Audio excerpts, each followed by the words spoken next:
تعرف ان في حاجة لو زودتها لأكلك بتزود معدل حرقك بشكل كبير؟ الحاجة دي هي الفلفل الحار.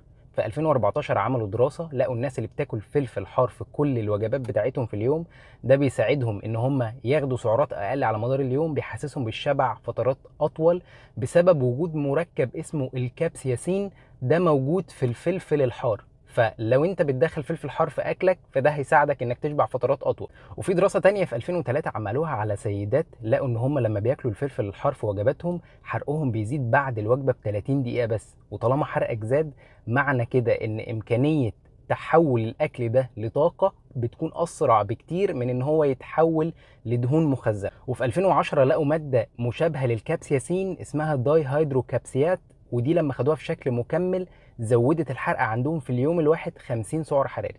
وفي 2011 جابوا شوية ناس كده ما بتحطش توابل على اكلهم خالص وادوهم الفلفل الحار في شكل كبسولات او في شكل مكمل، لما خدوه ده ساعدهم ان هم ينزلوا في الوزن ويخسروا وزن بمعدل اسرع بكتير. فده يقول لك اهمية الفلفل الحار في الوجبة، ولكن الافراط فيه ممكن يسبب مشاكل صحية، فحاول تدخله بدون افراط.